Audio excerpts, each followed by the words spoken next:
In this video, it is Australia Day at the Ace Cafe. Good on you, mate.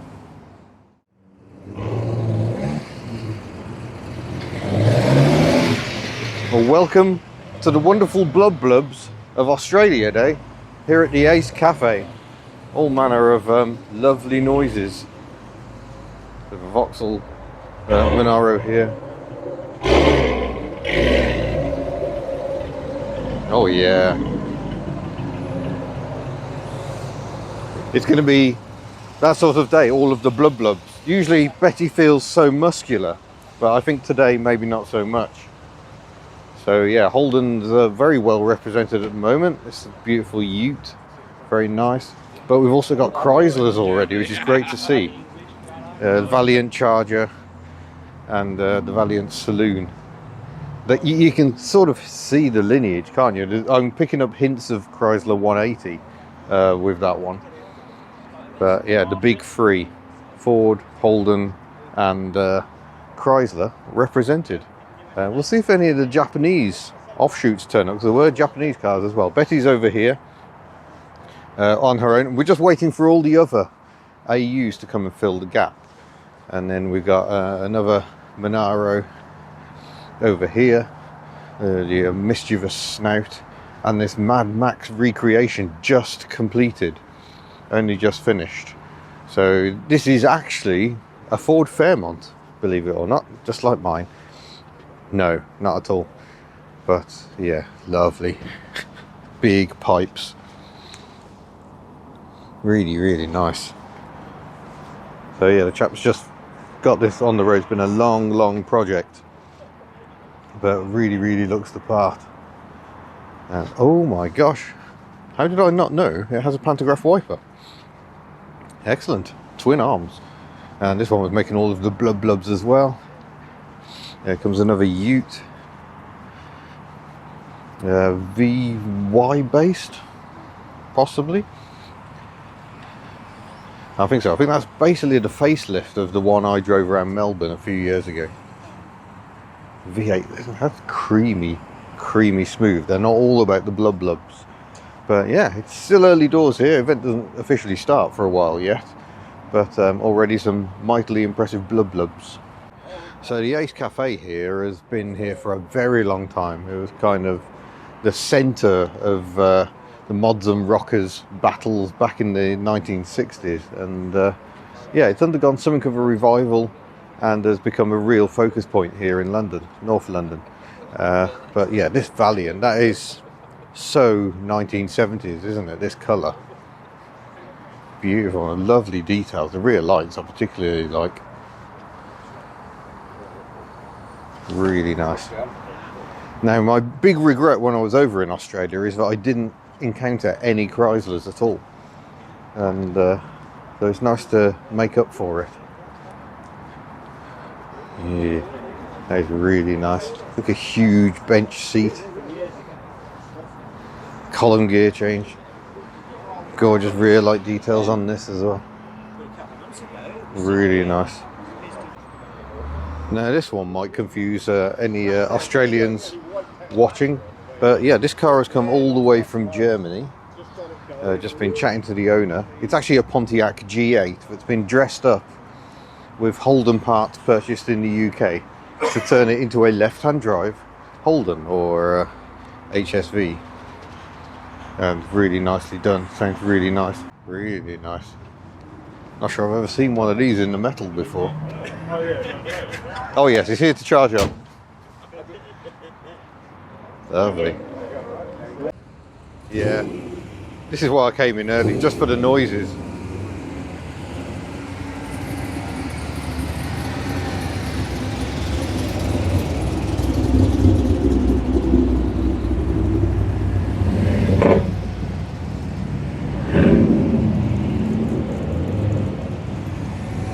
Oh wow. See, the Australians are not as scared of colour. You can get these HSVs in all manner of lurid shades. And is that a Maloo? I don't know. No, I think that's your regular Holden, but an SS version. So I drove an HSV Maloo while I was in Australia, and it was terrifying and also brilliant. So there's a mix of cars here, because the Monaros were bought in as Vauxhalls for a time here in the UK. Oh, there's more.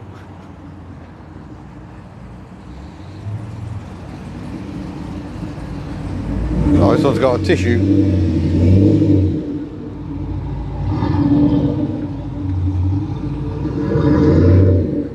Just lovely noises everywhere. I don't think we're going to see many 6-cylinders today. I think everyone apart from me is probably all about the V8.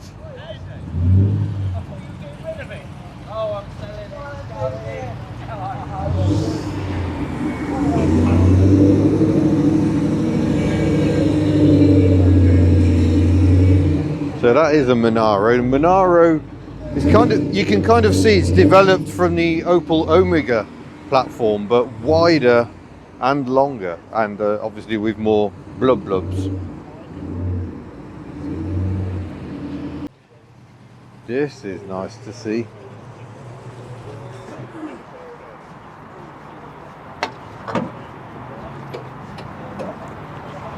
Lovely. Look at the hubcaps, just admire them. Beautiful. So not everything here is modified. Some things are beautifully bog stock. But, oh, I detect more blubs. Nice number plate. They're almost a cartoon pastiche, aren't they?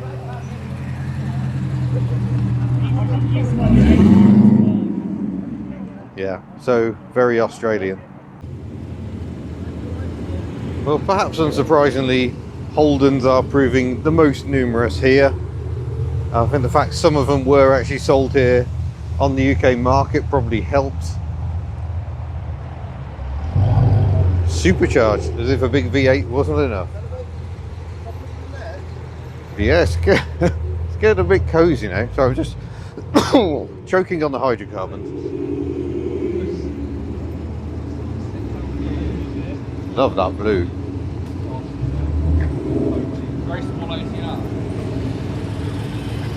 Yeah, I think we are dangerously close to reaching capacity here. I've just been admiring some of the details on these cars when you come in for a closer look, like the indicator repeaters on this Chrysler, the top of the front wings, to tell you your indicators are working. That's lovely. I'm sure Australians are now screaming at their computer screens telling me what all these cars are and which ones are really special, but I like them all. But no surprising that late model Holdens are really where it's at. Need more AUs. Where are the other AUs? Betty's the only AU here. Disappoint. Oh, here's a rarity. HSV Senator. Obviously we're used to Senator being used on big Vauxhalls, but this is something different, and this is a signature as well. And there's an earlier Ford Falcon. Oh, sorry, Fairlane, sorry. I should know that because they had one of these on the skid factory. That's your big old Ford. Once Ford started going their own way in Australia. Lovely. Maybe I'll play this footage the other way around and it'll look like it's going forwards. Så för att det kallar en area vid med Hey there. That's not Australian. Sorry sir, wrong day. I've come back to this one again because my friends in Australia are getting very excited about it. Hello Andrew and others. This is apparently a Chrysler by Chrysler. They obviously ran out of model name ideas, so it's just a Chrysler by Chrysler, which I find hilarious.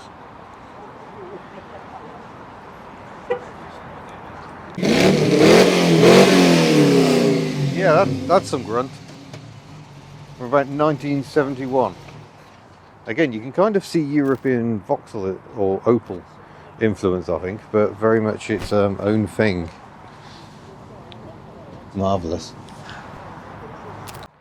Now you'll find these on a lot of Australian cars, repeaters for the tail lights and the indicators. Very, very common. I'll come up to the back of one of the utes. Yeah, same sort of story with a little reflector as well. I don't know if that was a requirement in Australia at the time, A Leyland P76 has something similar. Now that's what I'd love to see here. I mean, we're in the home of British Leyland. Where are the Leyland P76s? I do not see any.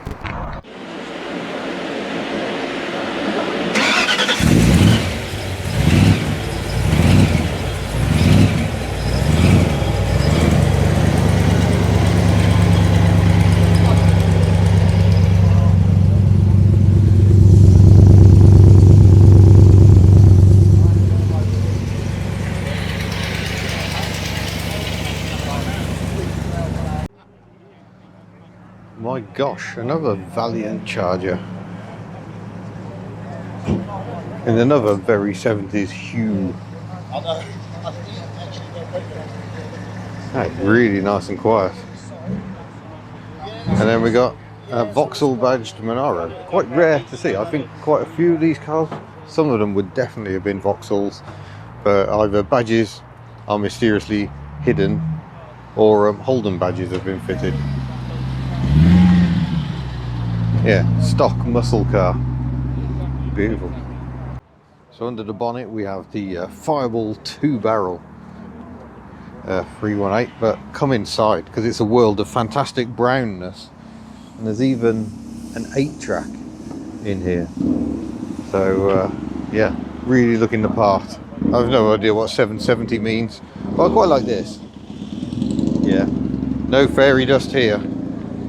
Wow. So here's one for sale. It's got a Chevrolet badges. Saw this quite often in Australia because they were sold as Chevy SS's, I think. In America, it's got 466 brake horsepower, upgraded engine.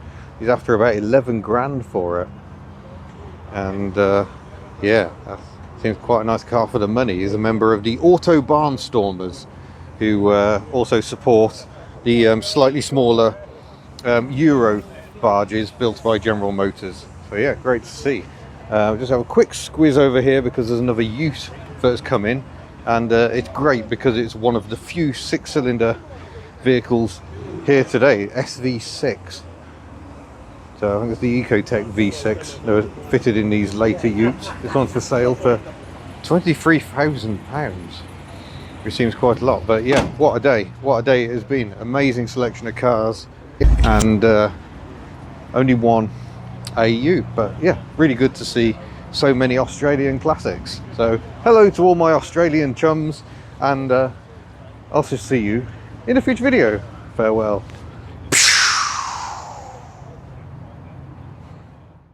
We're back over here again because I hadn't realised, because I was rather non-existent when this happened, but they did actually attempt to market these cars over here in the UK, despite the fact this car has a 5.9 litre V8 engine, and the 1970s was a time of oil crises and bad times.